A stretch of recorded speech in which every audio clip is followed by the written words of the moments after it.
We are following the latest developments of a popular eatery in downtown Madison that will soon be closing. And Merrill Hubbard is speaking with some former employees who tell us that Short Stack wasn't all that it was cracked up to be. While local customers will miss this popular breakfast spot, former workers from here say that Short Stack had its shortcomings. Honestly, there were good and bad parts about it. It was a fun job for the most part. Elle Honorbaum was a front-of-house worker at Short Stack for more than 6 months in 2021. She says that she loved her coworkers, but that she experienced some issues with the owners and how they divvied up the tips. There was talk about it all the time, where are my tips going from fellow coworkers?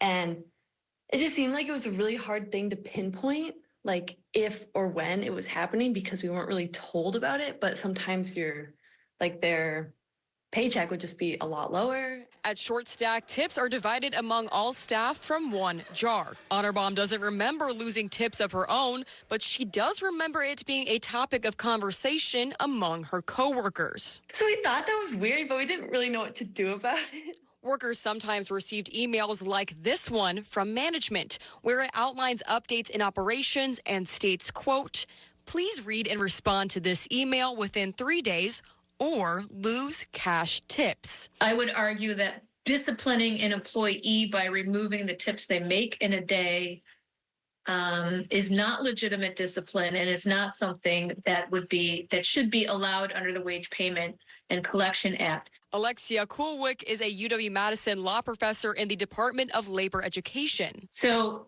one other thing I'll say is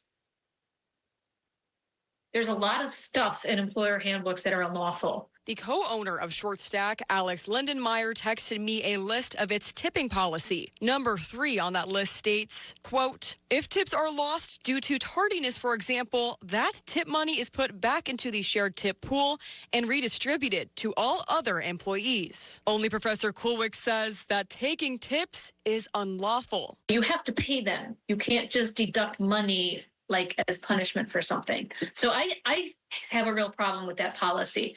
It's been years since Honorbaum worked at the eatery, but like many of her colleagues, she still has questions unanswered. Yeah, it'd be nice to get some answers on that, because that's always what I think of when I think of Short Stack, that they were stealing our tips. Reporting in Madison, Merrill Hubbard, Fox 47 News at 9.